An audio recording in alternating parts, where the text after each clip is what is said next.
Baruch, it is the first day of the month of Chodesh Elul, and we are on Daf Yud Tes Amud Aleph, dealing with the machlokes, the supposed machlokes that the Gemara entertains between Rabbi Akiva and Rabbi Yossi with regards to two separate things. The Gemara has told us that Rabbi Yossi does not hold like the sheet of Rabbi. He's Rabbi. Oh, and there we go. Sorry, that was repeating itself. There we go. The Gemara has told us that Rabbi Yossi does not hold like Rabbi Akiva, and Rabbi Akiva also does not hold like Rabbi Yossi. And the Gemara wanted to know, how do you know that Rabbi Yossi doesn't hold like Rabbi Akiva? Says the Gemara, bottom of Yud Ches Amud Beis, Rav Ashi says to Rav Kahana as follows: Bishlam Rabbi Yossi l'savar like Rabbi Akiva. He says it makes sense. Rabbi Yossi doesn't hold like Rabbi Akiva. The Tanya, because the Brisa tells us, Amar Rabbi Yossi minayin Revi b'kodesh apostle. How do you know the Revi b'kodesh is possible? Meaning that if you have something that is korban, that it could become possible with a Revi, a fourth level of tumah. V'dinu, it makes sense. The pasuk, there's a logic here. Ma mechusa kippurim shemutar b'truma. If you have a mechusa kippurim that is allowed to eat truma. What's a mechusa kippurim? Mechusa kippurim means that somebody was had a particular kind of tumah, and then they did all of the stuff that is necessary for them to become tahor, but they still have to bring a korban. For example, famously, Yoledes, a woman that has a baby, so she counted her period of tahara, and she is now completely tahar. She has to bring a korban to the Beis Hamikdash in order to be able to eat korbanos, but she's allowed to eat truma. She's absolutely allowed to eat truma. I mean, if she's an Ashes Kain. Says the Gemara, possible by Kodesh, but if she touches Kodesh, it's going to make that possible. What's the din of Mechusa Kippurim? Mechusa Kippurim is a shlishi. So says the Gemara, shlishi she possible truma. In a din she asks a Revi b'Kodesh. If you have a shlishi that would be posel truma, if a shlishi that's posel truma, in a din she asks a Revi b'Kodesh. It doesn't make sense that she'd be able to make a Revi b'Kodesh. Meaning, if it's mutter in truma, but possible b'Kodesh, meaning Kodesh is much more susceptible to truma. So if you have a shlishi that's possible truma that could make truma possible, in addition, she asked a Revi b'Kodesh, that truma would be able to make a Revi b'Kodesh. V'lamadnu, and we learn shlishi b'Kodesh min Torah. There's a pasuk that teaches us the din of shlishi b'Kodesh. Revi'i mikal v'chomer. We learn the din of Revi'i from a kal v'chomer. Says the Gemara, bottom of Yud Ches Amud Beis, shlishi min Torah. You learn the din of a shlishi. The din of a third level of tumah, min haTorah d'chsiv, because the pasuk tells you, v'abasar asher yiga b'chol tamei lo yachel, that if meat touches something that is tamei lo yachel, it cannot be eaten any longer. Mila askina denaga b'sheni is not that we are talking about something that became tamei as a result of a sheni b'tumah, meaning it touched something tamei, a kli that is tamei, for example. So you have sherets that touch the kli touches the basar. That's what we're talking about, yeah? Meaning, and now this meat is a shlishi. That's Rabbi Yossi's din. It is now a shlishi b'kodesh. That the pasuk is speaking about that explicitly. Revi'i mikal v'chomer k'damrin, and the revi'i comes as a result of the kal v'chomer from Mechusa Kippurim. So we have that from a kal v'chomer. So that's Rabbi Yossi's limud. V'i sal kedaitech savar k'Rabbi Akiva. And if you want to say that he holds like Rabbi Akiva, that not only is there a Revi'i b'Kodesh, but that there's even a Revi'i b'Chulin, nesninami, then he should have taught that Revi'i b'Truma, b'Chamishi b'Kodesh, that the din of Revi'i applies to Truma as well, b'Chamishi b'Kodesh, and that there'd even be a din of Chamishi b'Kodesh, that would even pass on. Meaning, if he held like Rabbi Akiva, there was such a thing as a Shlishi, making a Revi b'Chulin, then there would be something called the Chamishi b'Kodesh, and we don't see that anywhere that Rabbi Yossi holds like that. So you have to say that he did not hold like Rabbi Akiva. Ela Rabbi Akiva le'sover like Rabbi Yossi minal. How do you know that Rabbi Akiva doesn't hold like Rabbi Yossi? How do you know that he doesn't hold like the opinion of Rabbi Yossi? Maybe he does. Maybe he accepts the kal v'chomer of Rabbi Yossi and holds that truma could be a revi'i, that there's something called a revi'i the truma can have a level of revi, and then it could make chamishi b'kodesh. Meaning, we don't see this in Rabbi Yossi, we don't see this in Rabbi Akiva. Amarle, so Rav Kahana says to Rav Ashi, you know how we know that Rabbi Akiva doesn't hold like this? He says, the loyli shtametana, velitni revi betruma v'chamishi b'kodesh, because nowhere in the Tanaim do we find such a din. There's not a single mission, there's not a single brayso, there's not a single tosefta that teaches you this din of revi'i in truma and chamishi in kodesh. V'nema Rabbi Akiva, that we'd be able to say, this is the opinion of Rabbi Akiva. He says, I mean, based on our logic, we're going to start inventing that this might be the opinion of Rabbi Akiva. Meaning, from the fact that there's nothing, there's the challenge back is from the fact that we don't have a Tana that says it. We can say that it's for sure not what Rabbi Akiva says. I mean, maybe we can learn it. I mean, there's many dinim that happen in the Gemara that there isn't a Mishnah that teaches us explicitly. We learn it out of different dinim from different Mishnahs and different brises. So the fact that it's not said explicitly, and we said that that's the opinion of Rabbi Akiva, how could we say specifically? So it's Nafak Rav Ashi. So Rav Ashi left the Beis Medrash. V'itemer Rav Kahana, maybe it was Rav Kahana that left the Beis Medrash. Dok v'ashkach, and they went looking. They went looking in the records. Is there such an opinion of any of the Tanaim that holds of Revi'i in Truma and Chamishi in Kodesh? Dak v'ashkach hatnan. And they found this particular brisa. Brisa says as follows. HaKli mitztarf is mashi b'seichel HaKodesh. That a Kli connects all the things together that are in it, but Kodesh, with regards to Kodesh. What does that mean? That if I have a bunch of apples that are in a jar, it's not a liquid, so a bunch of apples, and a sheretz falls into the kli and touches one of the apples. I know which apple it landed on. It landed on that apple.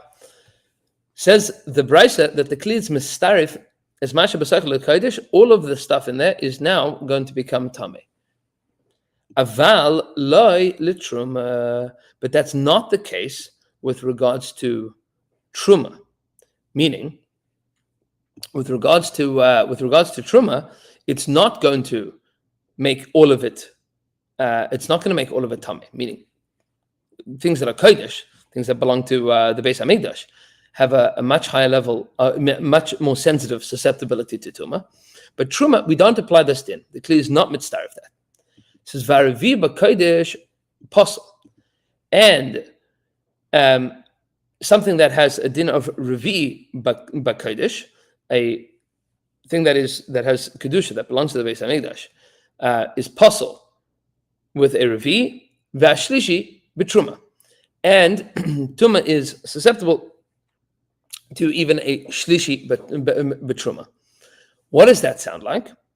It sounds like a fourth level of truma could make something, can make kodesh posel, and a third level can make truma posel. What does that sound like? It sounds like that there is such a thing as a revi b'kodesh could make a chamishi, which was what we said doesn't exist anywhere in the Tanakh. Turns out that we have a brisa that says it. V'amar B'chia bar Abba, Amar Rabbi Yochanan says, B'chia bar Abba in the name of Rabbi Yochanan, me'idusu shel Rabbi Akiva nishnish zu. That this teaching, that this Mishnah was taught from the testimony of Rabbi Akiva, meaning it came out of the Beis Medrash of Rabbi Akiva. Titania, because we have a brisa, house of Rabbi Akiva added to this din in the brisa. Soiles, that with regards to fine flour, v'akteres, and incense, v'alevana, v'gecholim, and the levana is frankincense, v'gecholim, and the coals that go on to the mizbech. She'im naga tvul yom miktsosam. If a tvul yom touches part of it, doesn't touch all of it, touches part of it, posel is kulam is going to posel all of it, and a tvul yom that touches all of that. So yeah, this is the din of a kli that's going to be mitzdarf l'chara, is going to posel all of it. Says the Gemara, revi in. You can make it into a revi chamishi lai. You can make it into a but not into a chamishi. Meaning, is going to have the ability to make it into a Revi, but he's not going to make it into a Chamishi. So Shlishi a Shlishi could make could pass on the Tumah. Revi but a Revi is not going to be able to create a by Truma is not going to be able to create a Shlishi is not going to be able to create a Revi. Says the Gemara. Meaning, who says that this is effectively the rejection of this? Is who says that Rabbi Akiva is talking about Revi making Chamish and the Shlishi making Revi? Maybe this is a Shlishi making Revi and a Sheni making a Shlishi. Says the Gemara, Alma Kasavar. It sounds like, according to Rabbi Yochanan, Alma Kasavar, Tseruf Dirabanan, that the capacity of one jaw, one kli, to be mitzvah of everything is only a din derabanan. Upliga Rabbi Chanin, and that this is a machlekes of Rabbi Chanin. The Amar, what does Rabbi Chanin say? Tseruf de Araisa, that the capacity of a kli to join things together, that if you touch one of them, it'll affect all of them, that is a din de Araisa according to Rabbi Chanin. Shinemar, as the pasuk says, this is a pasuk that we learn a dozen times in Parshas Nasa. Kaf achas asara zahav milei kataris. Kaf achas, one spoon, asara zahav, it weighs 10 gold coins. Milei kataris, filled with kataris. Hakasav also kol mashe bekaf achas. What is the Torah telling you? Everything that is in the kaf is called achas. Is one thing. Kaf achas. It's one kaf, even though it's filled with lots of different pieces of kataris. That's the limud of Rabbi Chanan. Rabbi Yochanan is apparently disagreeing with that limud. Tanan Hasam, and we learned there, al machat shenimtzes babasa, with regards to a needle, shenimtzes babasa that's found within the meat, shasakin vayadayim taris, that the knife and the hands that come in contact with that needle are going to be tahar, va'basa tameh, and the meat that has come in contact with it is tameh. What exactly is this din? So Rashi explains this as follows. Tanan Hasam, we learned there. Where is this? This is a din in the Mishnais in Edios. Al Hamachat Heid, that there was testimony about a machat, about the Maseches Edios was all things that were taught over and unanimously accepted. Al hamachat heid, that the testimony was said over, that the din is about a machat. Im shar edios, with all the other edios, she'im nimtzis bebasar, if you found a needle in basar kodesh, she'asakin shenagaba, that a knife has touched, vayadayim shel kohen, Rashi says, shenaguba taharim, and the hands of the kohen that have touched this are tahar, basar tameh, and the meat is tameh. So lukam and mefarish, and later on we're going to explain machat ma tuma hababet. What exactly was the tuma that this machat had in it? So what exactly is this din? Yeah, the Tanaim testified that if you have a needle that is found in the meat of a korban, and all the things that have touched it, meaning the knife and the kohen, are all tahar, but the meat itself became tameh because you're concerned that maybe this machat is tameh. Says the Gemara, what's the case? Nimtza beferish, if it's found in the stomach of the animal, hakol tahar, everything is going to be tahar. What does it mean that if it's found in the stomach? What's the svara here? So Amar Rabbi Akiva says zachinu. It's a schus. We were privileged to learn this. She'ein tumas yadayim b'mikdash. That there's no such thing as tumas yadayim in the mikdash. Says Rashi, what's the schus? Zachinu zchus v'toiva v'revach v'takanahi. This is all good and wonderful teachings. It's a discount that Chacham gave us. Takanahi lanu. To prevent from having hefsed kachim. We didn't have a gzera of yadayim in the mikdash. meaning something that cannot be metame adam min haTorah is not going to be metame yadayim. Out of the Mikdash, we have a din that something could be metame say yadayim, and that's a din d'Rabbanan, meaning something kli cannot be metame an adam on a level of daraisa, but it could be metame on a level of d'Rabbanan. It's metame say yadayim. Says daha machat mukme lei delav bar tmei adamhu. We are establishing that this machat cannot be metame an adam. The ilu chutz lemikdash metame yadayim. Outside of the Beis Hamikdash, would absolutely be metame yadayim. Betuma, betuma kodu, with any kind of tumah. Dafilu satman mishum yadayim askanias, because we are metame your hands even if even for no reason. Meaning, if you had a hesach hadas about your hands, then your hands are tamei outside of the mikdash. But in the Beis Hamikdash, they didn't make these dinim; they were mekel on tumas yadayim in the Beis Hamikdash. Why? Says Rashi, so that we don't end up with hefsed kachim. We don't end up losing out on the karbanos.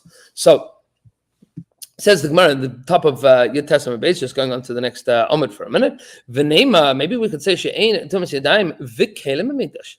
Maybe what Rabbi Akiva is teaching us here is a chiddush, that not only are the yadayim going to be tahar, but we also do not make an exer of kelim b'mikdash.